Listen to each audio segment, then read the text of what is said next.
AQSh va Rossiyani bir necha ming kilometr ajratib turadi degan fikrlar yuradi. Aslida bir qarashda ko'ringanidan ancha yaqin. Bering bo'g'ozi o'rtasida Diomeda orollari bor. Ratmanova oroli Rossiyaga tegishli. Kruzenstern oroli Amerikaga qaraydi. Ular orasidagi masofa atigi 4 kilometr atrofida. Bugun siz nega bu masofani bosib o'tish uchun sutkalar ketishini bilib olasiz. Muz pardasi nima va mahalliy aholi o'zgaruvchi iqlimda qanday yashaydi? Eskimoslar Diomeda orollarida 3000 yillar avval yashashni boshlashgan. Ko'hna qit'a vakillari uchun bu yerlarni kashf qilgan inson mashhur rus sayyohi Semyon Dijnyovdir. 1648-yili u Osiyo va Amerika orasidagi bo'g'ozni payqab qoldi. Keyinchalik u Bering sharafiga qo'yilgan. Bundan tashqari Dijnyov u yerdagi yana 2 orol haqida yozib qoldirgan. Ulardan birini 1728-yili Vitus Bering ekspeditsiyasi topib oldi. Ularni xaritaga keyinroq 1732-yili tushirishgan. Zamonaviy ruscha nomlarini ular 19-asr boshlarida Rus imperiyasi floti leytenanti Otto Kotseba sabab olishgan. 1867-yili Aleksandr II Alyaskani amerikaliklarga sotdi. O'sha paytda bu yerlardan foyda juda kam deb hisoblashgan. Ularni asrashga esa ko'p pul ketardi va qo'shimcha oltin hech ham ortiqchalik qilmaydi. AQSh ruslarga sariq chaqa to'lagan. $702 million. Taqqoslash uchun New York markazidagi 1872-yilda qurilgan Tvidov sudi nomli 3 qavatli bino shtat g'aznasiga bundan 2 barobar qimmatga tushgan. Alyaskaning hududi dunyoda kattaligi bo'yicha 16-o'rinda turuvchi Liviyadan xiyol kichik. Alyaska sotib yuborilgach, Diomeda orollari orasidan davlat chegaralari o'tkazildi. Ammo dastlab bu o'zgarishlar mahalliy aholini uncha bezovta qilmadi. Bering bo'g'ozi atrofida yashovchilar o'zlarini doim bir xalq deb hisoblashardi. 1948-yilgacha turli orollarda joylashgan oilalar hech qanday muammosiz bir-birlarinikiga mehmonga borishardi. Ikkinchi jahon urushidan so'ng SSSR va AQSh o'rtasidagi munosabatlar buzildi va chegaralar berkildi. Bunday vaziyatlarda bo'lgani kabi siyosatdan oddiy odamlar kuchli jabr ko'rdi. Ratmanova orolida harbiylar joylashdi. Aholi esa Sibirga ketishga majbur bo'ldi. Albatta, ularning fikrlari hech kimni qiziqtirmasdi. Natijada chegarani temir pardaga qiyoslab, muz pardasi deb nomlashdi. Temir parda atamasi Cherchill tomonidan muomalaga kiritilgan bo'lib, juda mashhur bo'lib ketgan va sovuq urush boshlanganini bildirgan. Ammo yillar o'tib, muz pardasi eriy boshladi. 1987-yili 7-avgustda amerikalik suzuvchi La Manche, Magellan, Umid burnini suzib o'tgan Lynn Cox Amerikaga tegishli oroldan SSSR oroligacha bo'lgan masofani suzib o'tdi. U suzgan vaqtida suv harorati 6 daraja edi. Jasur sportchini alyaskaliklar qayiqlarda kuzatib borishgan. Bu masofani u 2 soatda bosib o'tgan va 2 davlat prezidentlari Mikhail Gorbachov va Ronald Reaganning tabrigini qabul qilgan. Lynn Coxni ko'pincha sovuq urush tugashining ramzi deyishadi. 89-yilda davlatlar Bering bo'g'ozi aholisi suvni bemalol kechib o'tishlari to'g'risida kelishuvga erishdilar. Muz pardasi 2015-yildagina AQShda barcha rasmiyatchiliklar bajarilgach butkul quladi. Kelishuvga ko'ra, Alyaskaning tub aholisi Chukotkada yashovchi qarindoshlarini bemalol borib ko'rishlari mumkin bo'ldi. Ilgari u yoqqa borish uchun boriladigan hududdan maxsus taklifnoma kelishi kerak edi. Mehmonda faqat 90 kungacha bo'lish mumkin edi. 2022-yilda bu borada qanday gapligini aytish qiyin. Bu haqida ommaviy axborot vositalarida hech qanday ma'lumot yo'q. Avval aytganimizdek, Diomeda orollarini kulgili masofa ajratib turadi.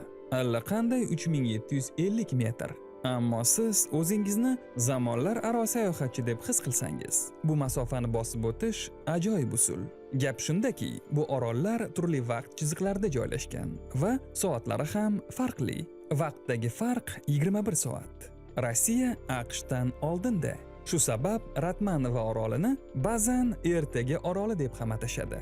Kruzenstern orolini esa kecha oroli. Bu qiziq fakt 2021-yil martida TikToker Laubandryu qanday qilib Rossiyadan Amerikaga piyoda yurib tezda yetib olish mumkinligi haqida video qilgach ma'lum bo'ldi. Bu videoda u biroz aldadi. Iqlim o'zgarishi sabab orollar orasida muz ilgarigidek qattiq turmaydi. U shuningdek vaqtdagi farq haqida gapirgan. Video virusga aylandi va millionlab marta ko'rildi. Bu haqida ko'plab ommaviy axborot vositalari yozishdi. Bu amerikaliklar uchun haqiqiy kashfiyot bo'ldi. Orollarning g'ayrioddiy joylashuvi xayolga erkinlik beradi.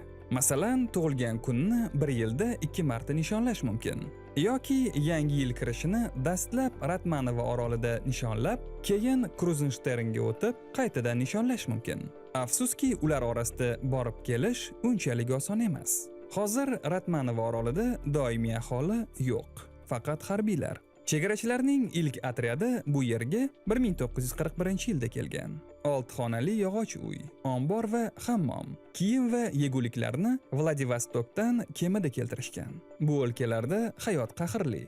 Qish 9 oyga cho'ziladi. Nafaqat juda past harorat, kuchli shamollarga ham chidash kerak. Bundan tashqari, yilda 300 kun orolni quyuq tuman qoplab yotadi.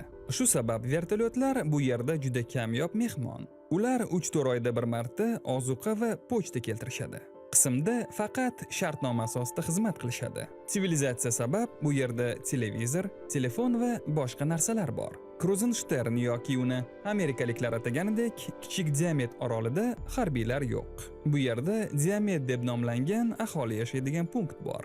Bu qishloqni yuqoridan ko'rsangiz, bu yer sayyoramizdagi eng ovloq joy ekaniga amin bo'lasiz. Unda 100 tadan sal oshiqroq odam, eskimoslarning kichik jamoasi yashaydi. Hozir orolda 30 ga yaqin binolar bor. Asosan 1970-80-yillarda qurilgan. Ammo kamtar ko'rinishiga qaramay, qishloqda kir yuvish binosi, tibbiyot xonasi bor. Oynadan Rossiyaning oroli ko'rinib turadigan maktab ham mavjud.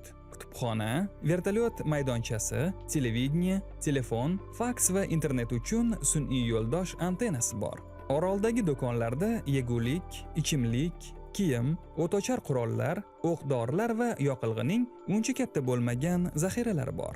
Mahalliy do'kondan topolmagan narsangizni San-Koridjdan pochta orqali buyurtma qilishingiz mumkin. Qish paytida u juda kam keladi. Alyaskaning boshqa tub aholisi kabi alkogol importi taqiqlangan. Elektr dizel generatori yordamida olinadi. Qishda ishlatiladigan suv tog' bulog'idan olinadi. Keyin qayta ishlanib, ulkan rezervuarda saqlanadi. Abadiy muzliklar sabab quvurlarning rezina qistirmalari qotib qoladi. Shu sabab aholi suvni qo'lda tashib ketadi. Orolda ish asosan qishloq ichida chegaralangan. Bu pochta, maktab, tibbiyot xonasi. Mahsulotlar qimmatligiga qaramay, sotib olinadigan ovqatga o'rgangan eskimoslar ovga qarab qolmagan. Ammo ayrimlar shimoliy yarim sharda yashaydigan kayra qushining tuxumlarini yig'ishadi. Morjlarni ovlab, Alyaska materigida mashhur bo'lgan suvenirlar yasashadi. Oroldagi oilalarning yillik o'rtacha daromadi $25,000 atrofida. Bu mahsulotlarning qimmatligi va tashqaridan keltiriladigan narsalarga qaramlik sabab. Masalan, oddiy kir yuvish parashogi $45 turadi. Umuman, orolda hayot nafaqat qiyin, qimmat ham.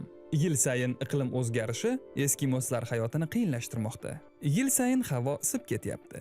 Orol aholisi, asosan yoshlar, jimgina ko'chish haqida o'ylashyapti. Ammo shunga qaramay, sayyohlar orol aholisi ko'pgina katta shaharlar aholisidan ancha baxtli deb hisoblashadi. Siz bilib oling kanalda bo'ldingiz. Kanalga a'zo bo'lish va like aslo esdan chiqmasin.